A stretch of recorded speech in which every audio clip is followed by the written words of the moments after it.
All right. Intermediate value theorem. Oh, you don't have homework for this. You already have homework for this already. It's 2.8, right?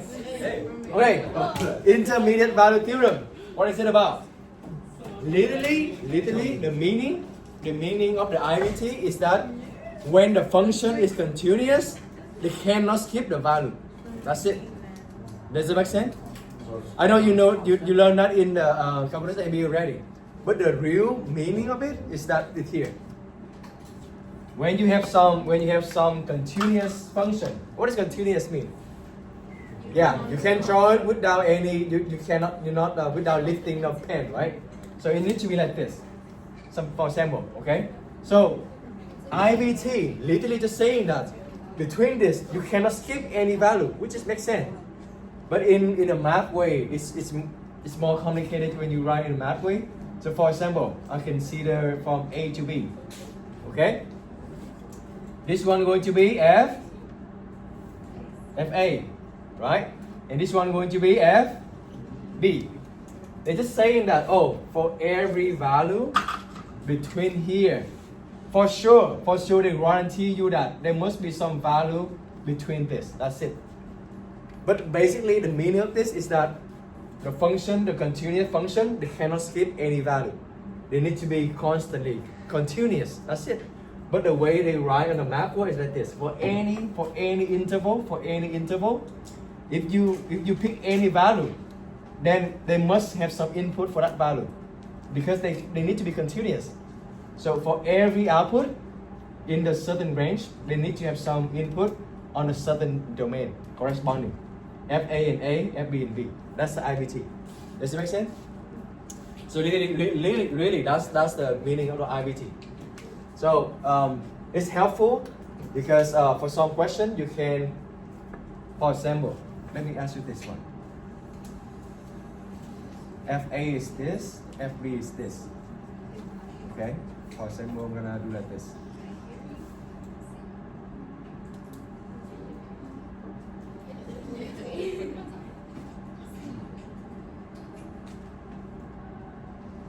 Okay, this is A, this is B. Why is it helpful? In the reality, the application of the IVT is this. If you have FA, right, is some negative number, and if you know that FB is some positive number, right? Between FA and FB, what number is very important? Zero, right? Zero. Do you remember zero is also the solution? It's also the roots, also the x-intercept, right? So zero very important.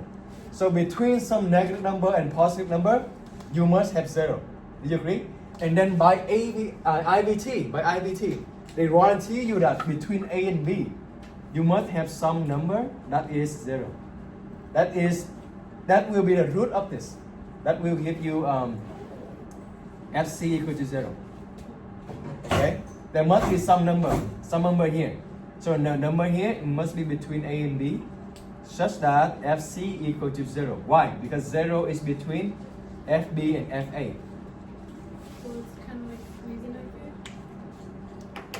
like Not really Swiss method, because Swiss method is the mean, the bound, the lower bound, and the upper bound are the same. So you have zero, boom, the middle must be zero. This one is saying that, okay, this one positive, this one negative. So between negative and positive, there must be a zero, right? So by IVT, this is the output, right? By IVT, we know that for sure the input of the negative and the input of the positive is A and B. Between A and B, you must have some value so that the output of that value is zero. That means this is the root. That means this is the root, right? This is the zero. This is the x-intercept right there. So even you don't know what is the root is. I'm gonna maybe give some real example. Okay, maybe you have this one is 7, this one is -3, and you know the function is gonna be maybe similar to that. Okay. So let's go. This one is 4, and let's say this one is let's do 8. Not the same. Okay. So 4 and 8. You don't know if what is the number here. You need to know. They just ask you that. Is this function have a root? Can you prove it without solving it? Maybe there's no way you solve it. because this is the wheel wrap, for example. Okay, then you can do like this. Okay, f of 4 equal to what?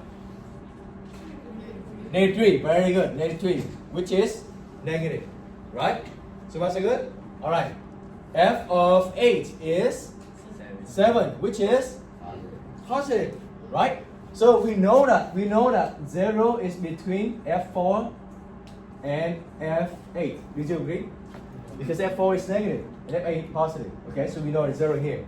Then by IVT, we know that what does it mean? Oh, update your symbol then. Their assist. Very, very popular. Their assist. Their assist. Did we write this one before? No? Okay, their assist.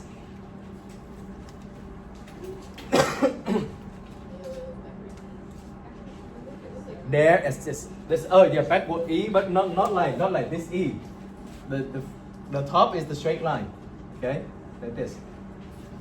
Like this, like this. Like J, more like J. And then you have the middle one. But this back sideways E. But the top is straight. So there's assist.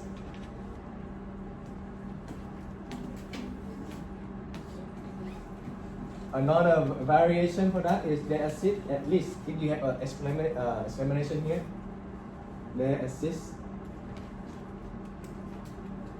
at least. Okay. So the assist, let's call whatever letter you want. C. Okay. We've been using the C. The assist C. That between what? Between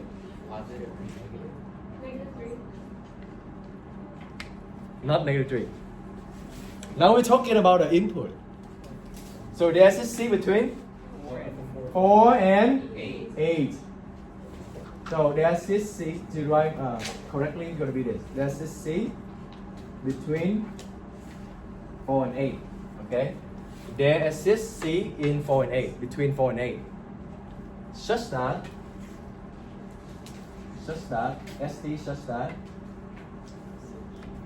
what? FC equal to such that FC equal to 0. That's the IVT. That's the IVT saying. Because the function is continuous, so whenever you have the output, you must have an input. So the output is 0, you must have some input that also take the value 0. Okay? Kind of make sense? Yeah, question? So basically you're saying that like since they're like infinite, like they both continue on, the intermediate value theorem means that the middle is 0? Like No, the intermediate value theorem is saying that for every output you choose, for every output you choose, okay, there must be an input. That's it. Oh, okay. For every output you choose, there must be an input. Oh, okay. But how is it helpful? That will show you why is it helpful. Because in the case you know you choose 0 between one negative and one positive, then you know that for sure between the input of those two numbers, there must be some value that is output 0. Oh, okay. So Yeah, C is here. FC is 0, right? FC equals 0. So like C doesn't have to be 0? C is not 0. Okay. C is the input, Okay. right? But the output of the C is 0. But it's just Make saying sense? that like there has to be, since like it's in between both of those two numbers, and the numbers in between there have to exist. Right. This number needs to be a system. Yeah. Okay. Yeah. Make sense? Yeah. Why did you write ST? Oh, such that. Oh. Yeah, such that.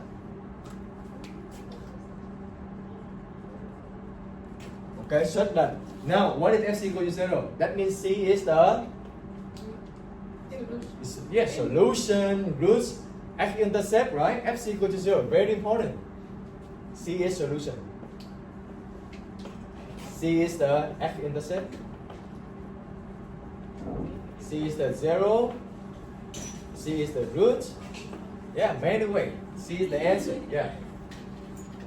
So you just saying that there's solution between 4 and 8.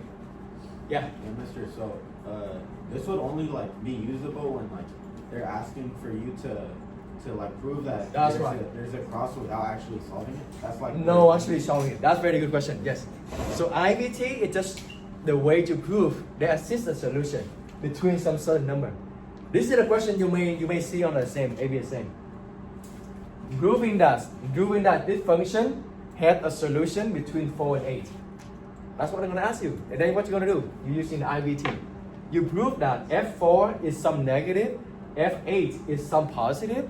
By IVT, 0 between these two must have some input. That is C, must be between 4 and 8. You've done the proof. Yeah? Will there ever be problems where we need to find more than one input? There may be, yes, there may be. The graph can be like this, right? The graph can be like this, right?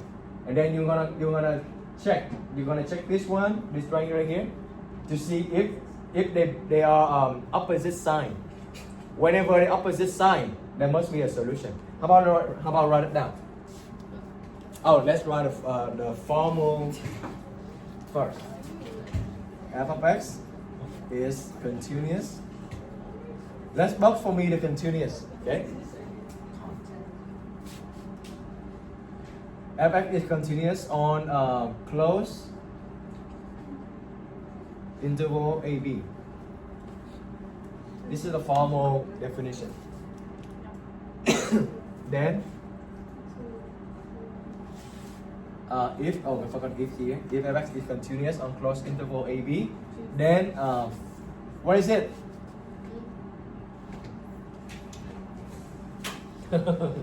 Get used to the mathematical symbol. What is that?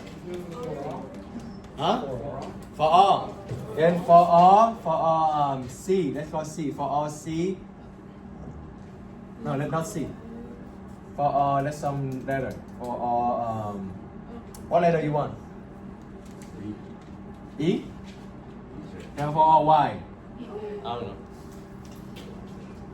For all Y in between FA and FD, the output, remember? Yeah? Let me use different color.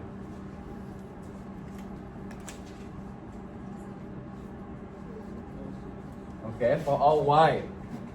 Who can finish the whole thing?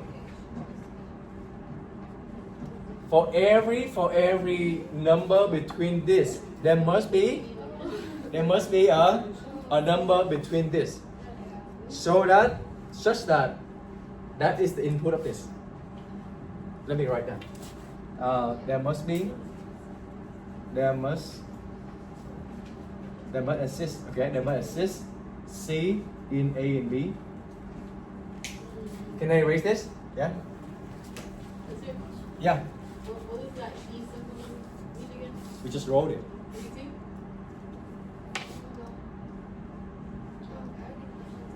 This one. Between. The other one. I think between. Yeah. This one? No, this one we want in, belong.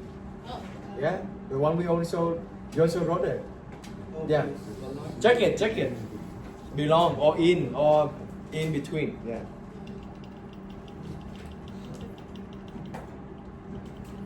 Okay, such that FC equal to Y. That's the formal definition of IVT. You learn IVT and the IB calculus, right? Yeah. Right? What is the application you have been using? What application, like in what context or in what question you applied IVT? For last year? Yeah, last week. Huh? This is the problem, too. So like it's because no like a problem. No one did the homework?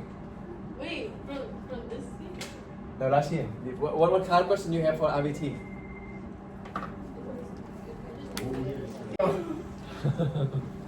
You happy for a moment? No, mister. I know, right? You're gonna miss a lot. Send it to you. Alright, so IVT it's useful to prove that there is a solution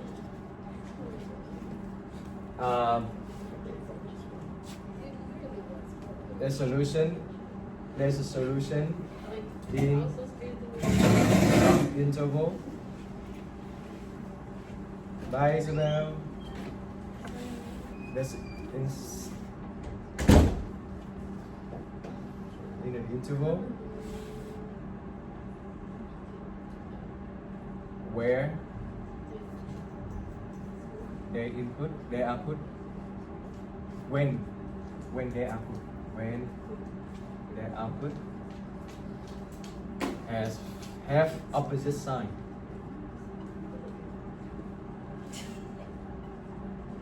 I'm not make sense to you. You can write the way that makes sense to you, okay? Don't write if it doesn't make sense to you. So my meaning is that it's useful when you prove that there's a solution. It's an interval. There's solution between 4 and 8, right? There's solution between 4 and 8. When their output have opposite sign. F4, remember F4 is a negative and F8 is positive. That's what I meant. You can write the way that makes sense to you, okay?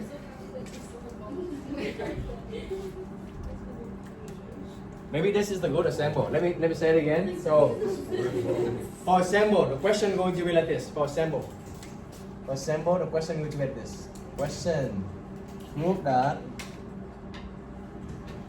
there is a solution between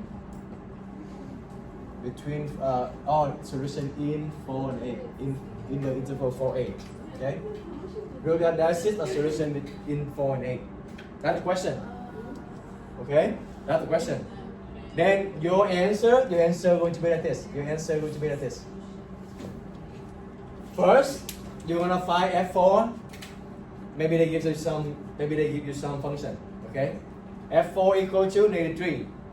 This is what you're gonna do first, and then you're gonna find F8 because that's what they asking you. Okay, that's what they're asking you. F4 and F8. Okay, and then you found that that's going to be positive. Oh, that's really good sign. One negative, one positive. That's the purpose. So when they are negative and positive, you know that between them must be a 0. Okay? And then by IVT, because I know that this one is between this. So between their input, there also must be a number so that f of that function of that number is equal to 0 correspondingly. Okay? So that's what you're going to say by IVT. There's this C between 4 and 8. Oh, that's what we want. There's this, okay? So you already know this is going to be there's this. Such that FC equal to 0. So C is the solution. And the solution is between 4 and 8. Yeah? Because C between 4 and 8. So we're done. That's it. Oh, you remember this sign? For every That means you done the proof. You done answering. So yeah, so they know that you done. They're not gonna flip the page or they're not gonna look it up more. Okay, I think I put that one on symbol too, right? Did the same thing with QED. If you go to the map book, any higher map, you will see this one. question about the test we're gonna take for this stuff, like not the AP. Yeah, you will see IVT as well. Yeah. No, I'm asking if for answers, write it. No? Oh, write the symbol? No. Okay, no, you don't need to. Okay. But that's going to it's going to be a plus. For let's take the example. Yeah. They provide a graph there, right, where it's just a You're gonna see me like memorize every single. They will give you some function. Or they give you some graph. Yeah, they will give you some graph. You could even do it with like a normal equation. Yes, they can also give you some piecewise function as well, maybe. But remember, piecewise function is not continuous, right? They may cut some part, not continuous. Okay? Sorry, I'm talking. All right, IVT, are we good? Yes. All right, let's go to the MVT. Can I erase this? Can I erase this? Okay.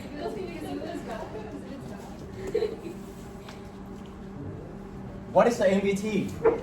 Mean value. Mean Value Theorem. What does the Mean Value Theorem mean?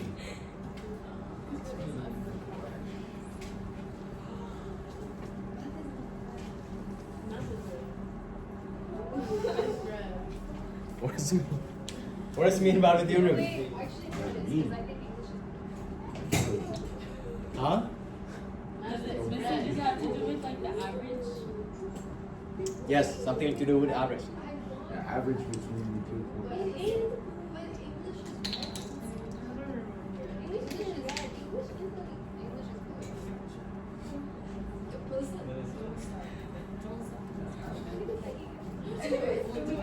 Is it hard or is it easy? Easy, right? That's why you start comparing with English. I just practice without. Yes, that's what I'm saying. For math, you just need to do homework. Even me, I still need to do homework because I need to get used to different type of question, right? Even though you're good at knowledge, yes, but there's so many ways they can ask you. All right, mean value theorem. Oh, they cannot catch over here. Okay, stop right here. All right, mean value theorem. Okay, is this. Basically, the mean value theorem saying that there's always a point. They're going to get the same slope with any interval you want. So let's say I'm going to choose this one, same thing. I'm going to choose one B. I'm going to choose this one to be A. Okay, so this one going to be F A, and this one is F B. Okay, remember they all need to be continuous. Okay, always. IVT, MVT, and EVT, they all need to be continuous. Okay, but this one, MVT, they need extra thing.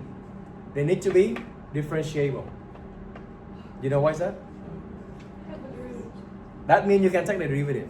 Okay, they need to be continuous and they also need to be differentiable. Okay. So what they saying is this: for every range, you can always find a point that have the same slope with the range you chose. For example, what is this? The slope is this, right? That's the slope AB, right? Along this curve, they warranty you by mean value theorem. They warranty you there's a point that has the same slope as this. Maybe this one, right? It's supposed to be parallel. For example, so they warranty you there must be some point between A and B that have the same slope with that AB. Okay, you can have more than one. You can also have another one right here, maybe. I think. No, so they're gonna cut here. Yeah, only one then, only one. Yeah, they're parallel. They're parallel, okay? Because yeah, does it make sense? Okay, that's what I'm saying. That's what I say mean. Mean is about average, right? Someone just saying forgot. But mean is about average. If you take the statistic, mean what? Mean. What does mean mean? Mean means average. Okay? So think about average, because average is when you take the slope of the whole thing and you see what is the slope of an AB. What is the name? What is the name of this? What kind of line is this? That's the name of this line. Tangent. Very good. Tangent line, right? Tangent line is slope. That's a tangent line. That's a slope. Okay? If you cut 2 points, they call. If you cut 1 point, if you intersect 1 point, they call tangent line. If you intersect 2 points, they call secant line. Okay, good. Just need to remember that. All right. Definition. If F is continuous, both the continuous, very important, and differentiable.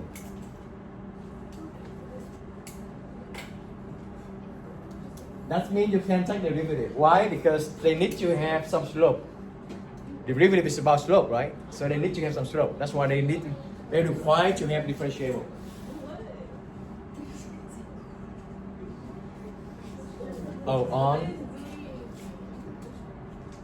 To be more precise, to be more precise, they need to continue on closed interval.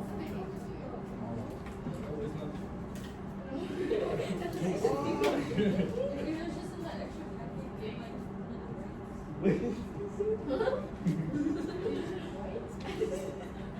it gay?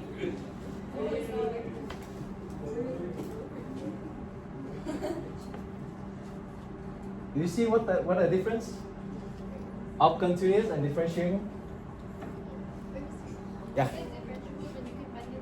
That's right, yes. Differentiable, that means you can take the derivative. That means you can find the slope. Okay? You can write, yeah. You can take up to close. You can take derivative. So i.e. find the slope. So negative. Okay? So the differentiable means you can take derivative. Or i.e. you can find the slope. Yeah. The negative 8.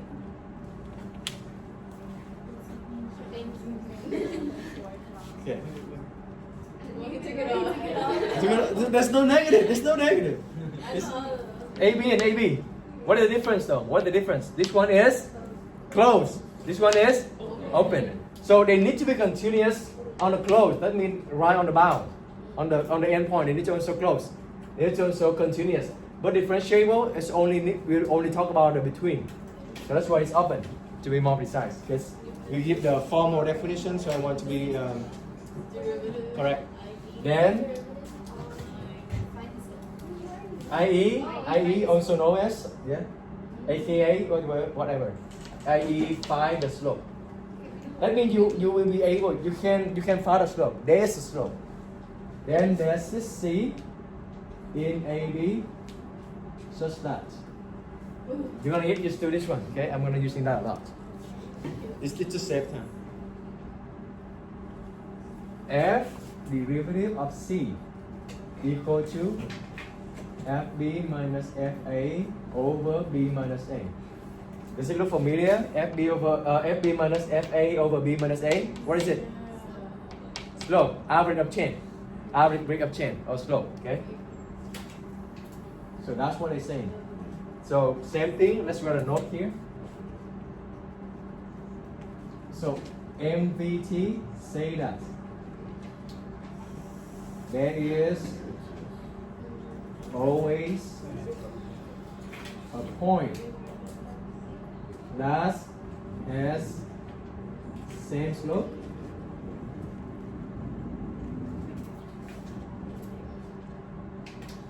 with the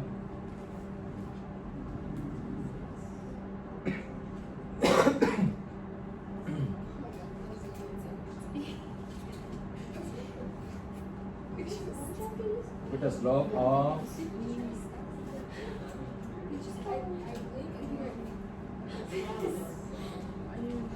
FA of the range, slope of let's say AB of the range of an interval. Yeah. So basically, for any interval you choose, there must be a point. There always be a point that has the same slope with that interval. That's what I'm saying. Yeah. Okay, write in the way that you understand it. Okay. Maybe sometimes I write it doesn't make sense to you. Write the way you understand it. So MVT says that there is always a point that has same slope with the slope of an interval. But write your own way, maybe that makes sense to you.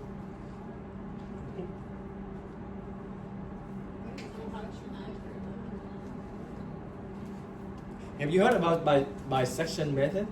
Huh? Bisection method from IVT. Were we supposed to learn that? It's from IVT. That's a corollary from IVT. Alright, are we good with the AVT? Okay. We're going to go to the next one is EVT, which is Extreme Value Theorem. But before moving on, I want you to talk just a little bit about bisection method, okay?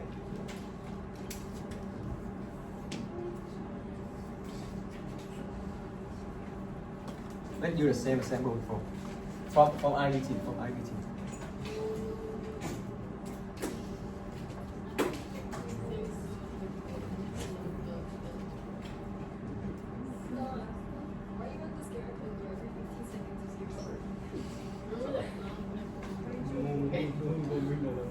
Okay, what is bisection method? let's say they want you to find where is the solution. Okay? So for example, let's do the last example. This is 4, right? This is 8, right? What number we use here? 7, right? 7 and maybe 3, right? Okay. Let's say now they ask you more. Find the interval that the solution belong to, not 4 and 8. Okay? Then bisection means you're gonna cut them in half. You keep cutting them in half to see where is the solution. For example, 4 and 8. When I find F4, I got -3. When I find F8, I got 7. Are they opposite side? Yes. So I know that solution is going to be 4 and 8, between 4 and 8, right? Now they want you to go more. Keep cutting it until you got very small interval. Now cut them in half. What number is this? 6, right? 6, right? Now I'm gonna find what is the F6. Okay. I found F6 going to be like 3, for example. Now F6 is 3. F8 is 7. Are they opposite side? Are they opposite side? No. So do you have any solution between this? No. So now you know that F4 and F6, the solution between F4 and F6. Does it make sense? You keep cutting them in half. That's why they call by in 2, right? That means you cut them in half to see where's the solution belong to. Now 4 and 6, if you cut them one more, what do you have? 5, right? Now 5 is maybe somewhere down here. I got this one 1. Now F5 is 1. F6 is 3. Are they opposite side? No. So you know that the solution is going to be between 4 and 5. Understand? So if I cut one more, what number is this? 4.5. 4.5. You keep cutting in half. You keep cutting them in half. So 4.5. And then 4.5, let's say 4.5, you have is negative 0.5 here. F of 4.5 equal to negative 0.5. F of 5 is 1. Are they opposite side? Yes. So solution is between 4.5 and 5. You see, we narrow down where the solution is, not just 4 and 8. And that method they call bisection method. Does it make sense? Kinda? Mister, are we going to practice problem? We gotta do. So what we have been doing so far is a lot of knowledge, right? But maybe for the rest of the week, we're just gonna work on the problem. Homework 2A, homework 2B, homework for this one, review for the test. I can postpone the test maybe next week. Depend how we do it so far, okay? I also don't want to spend too much time on a unit 2. So keep that in mind, okay? Yeah. Bisection? I don't think so. I just want you to know, but yeah. This is something. So you like there may be a chance. So.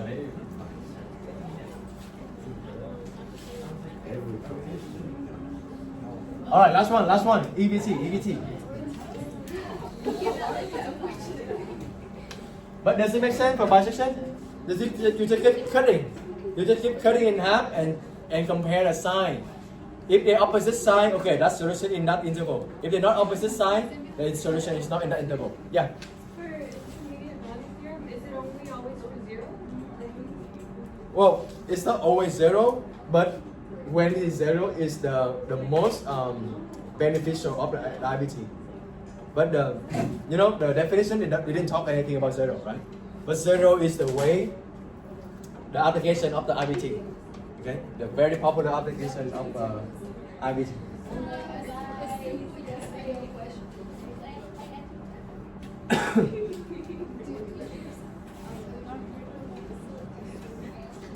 What does the Extreme Value Theorem mean?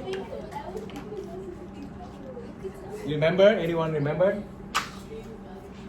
Yeah.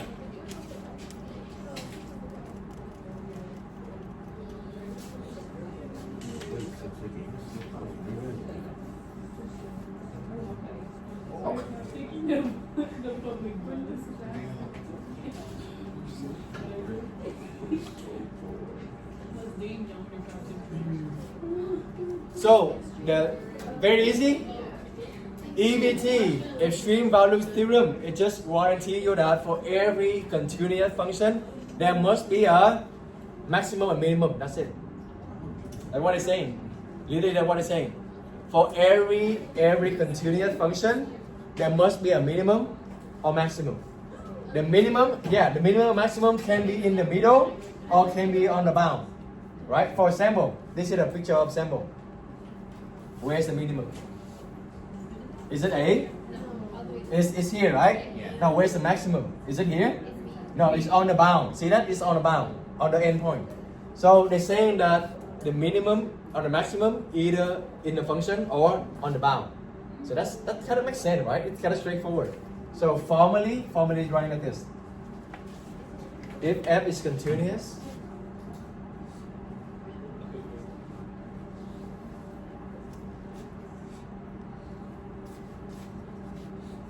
maybe on the test I can ask you to state the definition. Oh my god. You need to see. You need to compare to all three. Oh, remember on the AB exam they can ask you this. Yes. On the free response question they can ask you this. State the mean value theorem. That should be the 3 point for you. Easy. You can go over without. They do this. They do that. Yeah, they do that. They do.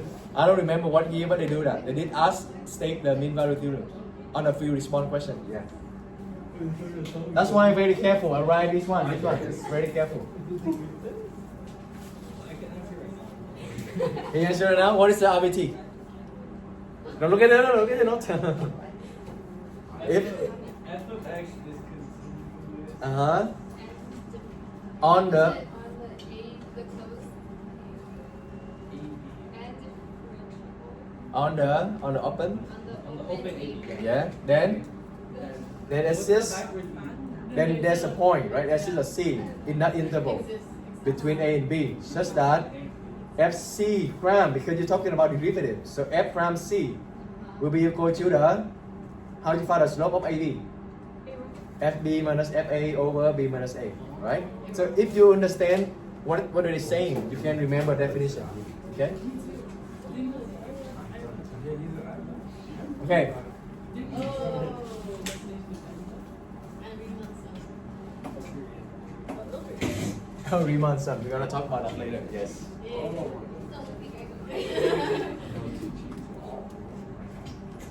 It can be bound. They don't matter, bro. Such that minimum and maximum.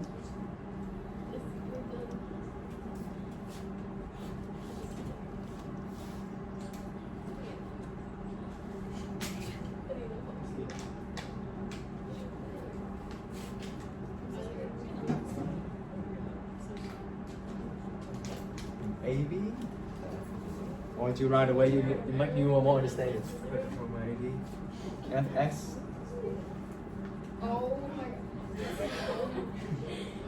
Dude, it literally looked like See, when you go to the higher math, there's not a lot of work. They just do symbol. But trust me, that's what I told you.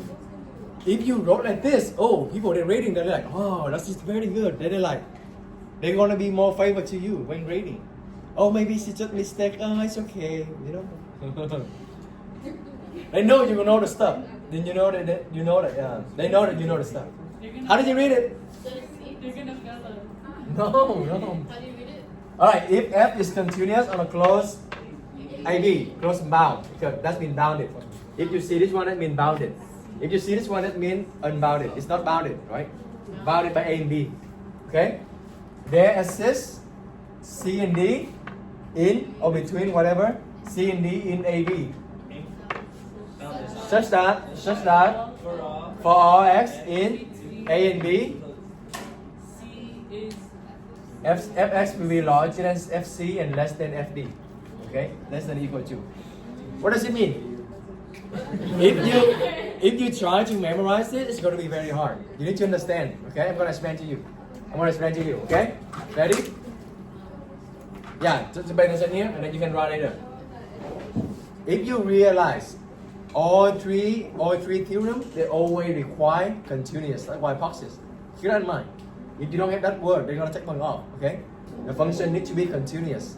Okay, closed bound. Close. Oh, the IVT is also closed and bound. Only when the mean value theorem they require the derivative, the differentiable. Okay. But when you're talking about differentiable, you don't need to be bounded. It just needs to be open. Yeah. You still have more. Hang in there. Yeah. So far so good. The condition, the requirement condition is that it needs to be continuous and on a closed and bound. Okay. Now, there must be C and D. You don't know C and D. What is C and D? You don't need to know yet. Okay. The C and D must be must be between A and B. Now let me ask you this: can C and D equal to A and B? Who say yes? Let me ask you again. Okay. There's this C and D in AB. Okay. Let me ask you this: can CD equal to A and B? Who say yes? Who say no? Is it bracket or is it parenthesis? Bracket. So can they take the value A and B? Yes. So C and D can be A and B, right? In fact, C is the mean and D is the max. But the input, not the output, right? This is the mean. And this is the max. That's why less than or equal to, right? Less than or equal to is the max. Larger than or equal to, that's not what is the mean. So C and D, that means I'm just saying the input of the mean and the max. Input. Alright, the note for EVT is EVT 1T. They are maximum and minimum for any continuous function in a closed and bounded interval. Okay? Now, who can restate the all three theorems? Without looking at the note or look at the board. Look at me, okay?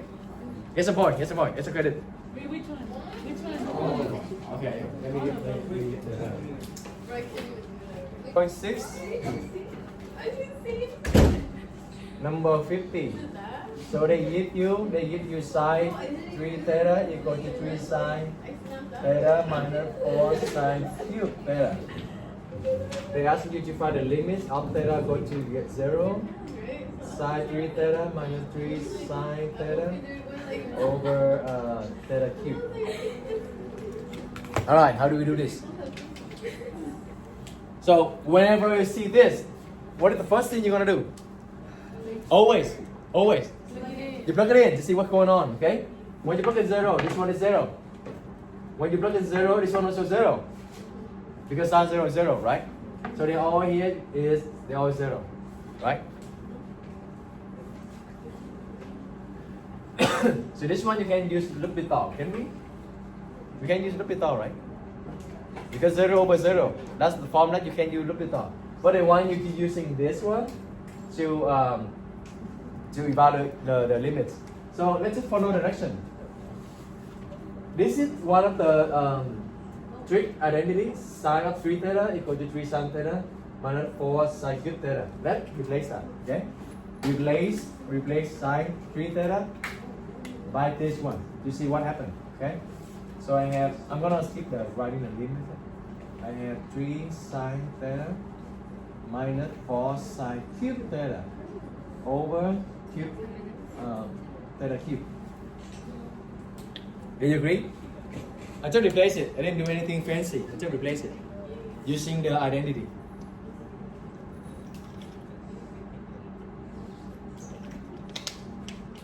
So next time I see you on Thursday, we're gonna just review. Prepare question you want to go over, okay? And then we're gonna review for the unit test. Let's do the unit test on Friday then. We don't want to spend too much time on unit 2. Remember, they only take like 4% or 7% of the test. This is week 3 already, right? But I think because we have a lot of things to review, that's why. But later we're gonna move faster. Okay, are we good here? I just replay this one by test. What happened then? Oh, my bad. We're missing minus, right? Minus 3 sine theta. Do you see something happen? You can cancel out. Yeah, you can cancel out 3 sine theta, 3 sine theta. Now what do you have left?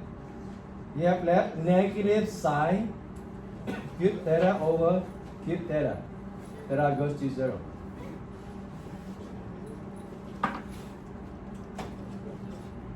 Now what next?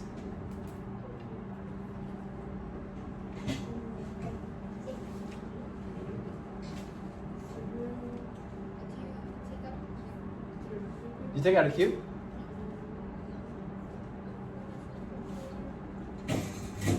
They'll separate. Oh, you mean we take out a cube like this, like sine theta over theta, everything cube? Yeah, okay. You still have a negative 4, yes, you still have a negative 4, right? What next then? Remember limits of f of x times g of x equal to limits of f of x times limits of g of x, right? Same thing. If you add them f of x plus, you still like limit. You can separate them. What does it mean? What I meant is for the limit you can separate them. Okay. Limits of f of x plus g of x equal to limits of f of x plus limits of g of x. You can break them out. That's what I meant. Okay. So limit of this. You can take the negative 4 out. Number is just constant. You can take negative 4 out. Limits of sine over here. Okay. Oh, you don't even need to use this. Oh, yeah, you don't even need to use this. This is the 3 times of this. If you really think about it, you can have like this: sine cube, sine theta over sine theta, limit of sine theta over theta times limits of sine theta over theta. Do you agree? We got a cube, right? Now, what is this? Theta equal to 0. What is this? What did each one go to? Not 0. Not 0. Infinity? What is limit sine x over x? This is, you need to memorize by heart. This is very popular. 1, right? 1. Oh, okay. You didn't know that? I didn't know we were on that list. Oh, okay.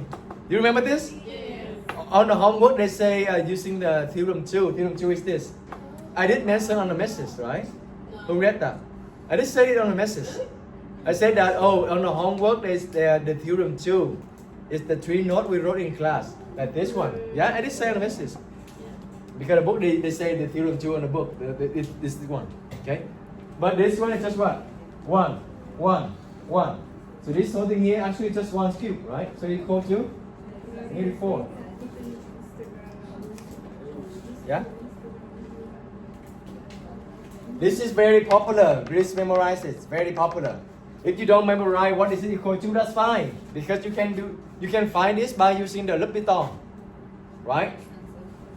You take they both 0 over 0. So take the derivative, you're gonna have negative cosine x over 1.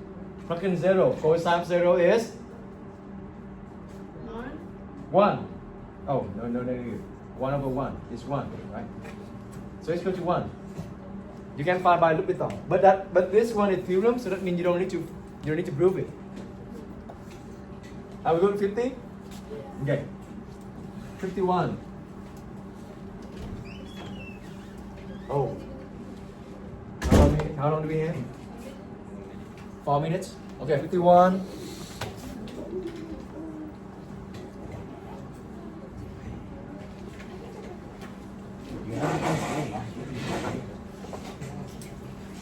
Equal to 0. Okay, the hint, use the hint again. This whole thing here is equal to what? 1. Oh, do you know how to get that? This is also very popular trick, okay? Because on a test you will see something like this. When you need to use the trick. What trick? When you look at this one, 1 minus. If you plug in 0, cosine 0 is 1. 1 minus 1 is 0. If you want to avoid the 0, so here's the trick, okay? If you want to avoid the 0, this is a very popular trick. You're going to multiply to the conjugate, the rationalize. Oh, okay. So 1 what?